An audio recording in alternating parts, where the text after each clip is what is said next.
It was about 1990, Maine. There lived a little boy, pure and generous but lonely. His mother perished during the birth. His father owned the only big farm in Maine. He was called Sticky because of how thin he was.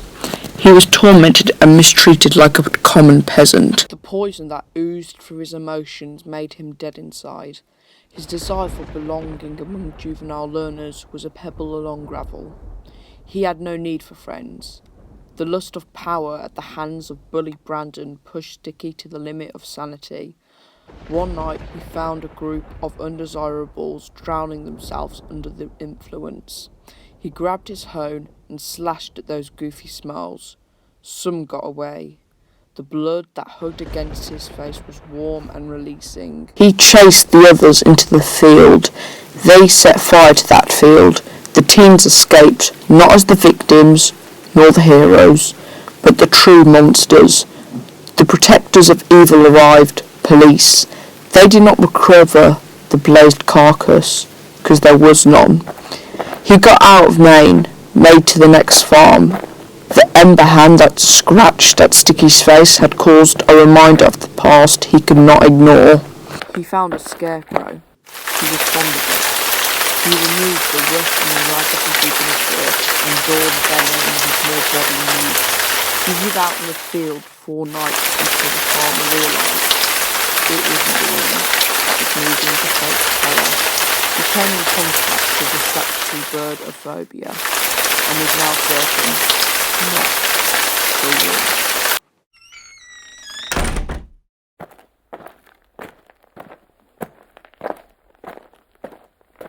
Dear Diary, it is November the 6th, 1967. I survived the car crash. Thankfully, it was outside a small town. I found the pharmacist. I broke in and stole painkillers, surgical scissors, some stitches, bandages, and chloroform. A young nurse, around 21, found me. Before she could go for the phone, I grabbed a scalpel and severed her windpipe. She choked in her own blood. I kept the scalpel, and it began. I prowled the street until I found a vulnerable victim to slash at. I found one. He was bleeding. He was in a bar fight, thrown out. I grabbed him. I placed my hands around his throat. I squeezed the life out of him. Then and there, he clenched at my dirty hands. I looked up and I saw 2 wasted girls jerking their heads at the horror I had committed. The hunt was on. I followed those girls for 2 miles. Their phones were dead, so that gave me advantage. They shared an apartment. They hid in there. I crawled to the window. I found one in the bathroom. I slithered my callous hands around her throat and squeezed the life out of her. I dropped the body in the bath. I put the plug in and cut at her throat, wrists, knees, and elbows. Soon she would be lying in a bloody bath. Continued on my pursuit for the final girl. She had a fire poker. She came out of nowhere, behind the door. Classic move. 1 whack in the head. I fell to the ground for 30 minutes. I was unconscious. I woke up and realised the girl was back. I could only assume she found her friend's body. She was going to kill me. I grabbed the poker. I pushed it onto the wall and put pressure against her throat.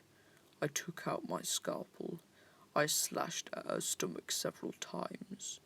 I dragged her mostly dead body and dropped it in the half-blood-filled bath with her friend. I looked in the mirror, and I saw something not human. A creature with no heart or pain. A blank face. Dyed skin with blood on it. Then I moved on to my next town.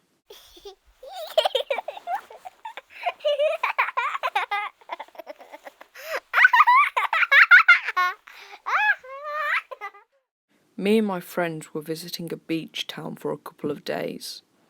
I never really fit in with them, but they were very nice. There I met a girl. Her name was Gail. She was more like me. She was much more like me. She inherited a big old Victorian house after her mother passed. She said her mother always talked about a strange spectre called the Slithering Sorrow, a strange woman-like ghost which haunted, sorrowed people. I didn't believe it until then. Me and Gail were really getting to know each other. I myself lost my mother recently. This trip was my way of grieving. This was what made me and Gail more closer than me and my other friends. It was around the last day. Me and my friends were leaving the beach town. So I was going to go to Gail and give her my number so we could meet up now and again. I went to the house, but there was something different. Everything was boarded up, as if it was abandoned. But I was only there last night. There was an old lady there. I asked her where Gail was. She did not reply. I showed her a picture, and she said, "Is this some kind of joke? Gail Anderson has been dead for 50 years due to suicide." I looked at the window. It was hardly boarded at all, and I saw Gail there, but she was different. She was slithering almost, like a humanoid snake. There were faces on her, sorrowed faces. It was not Gail at all. It was the Slithering Sorrow.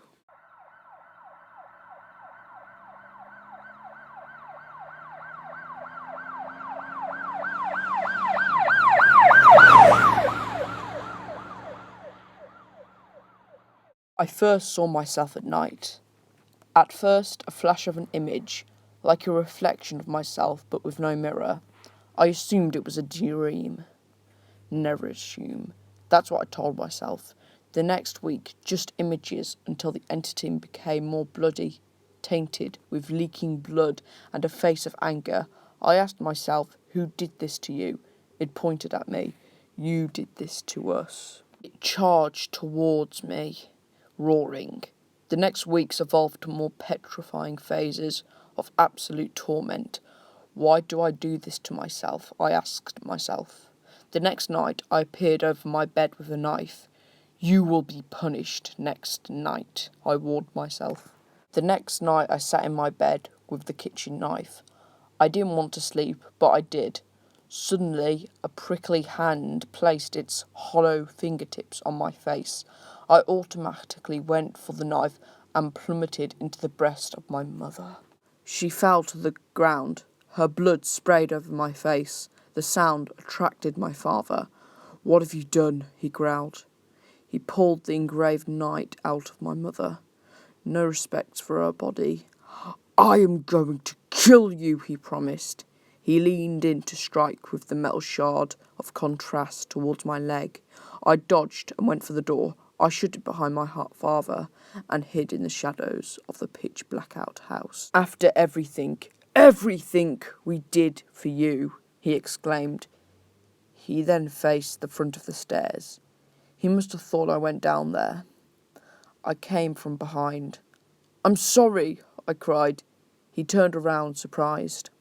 He slipped on the step over the shock.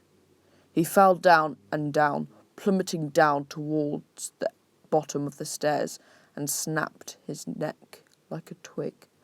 It didn't take long for the neighbours to call the police. The sirens squealed outside the house. I rushed to the front porch. "I didn't do it," I cried. The police pinned their guns on me. The blood on my face poised at the policemen's suspicions.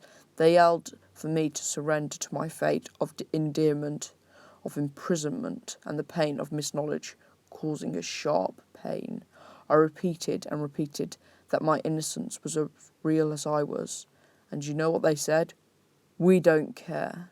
And they opened fire 3 times. This is how I murdered my parents. So I went to myself, and to try and reverse the unjust, the unfair.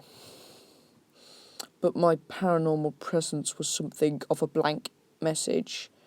I could give signs or answers, but nothing more personal. This is how I killed my parents.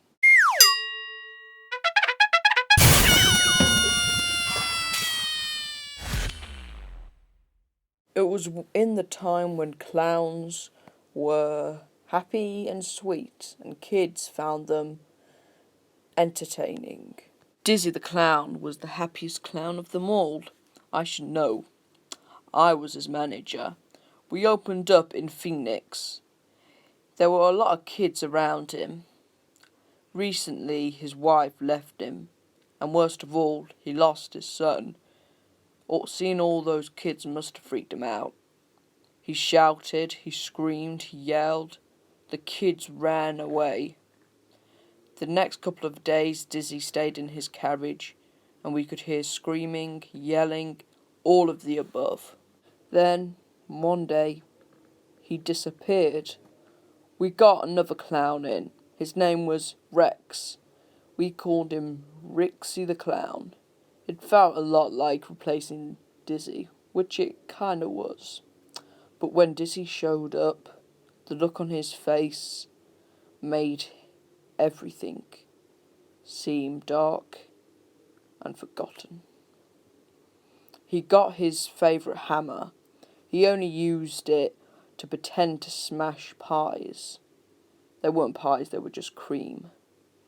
But Rex's head wasn't cream. No, it wasn't. The police came. Dizzy got away.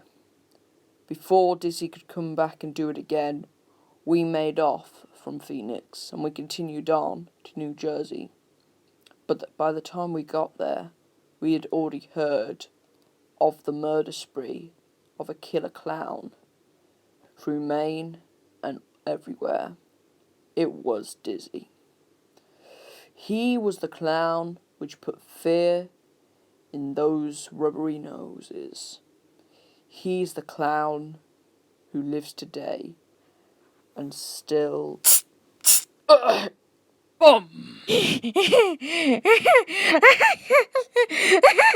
Beep, beep.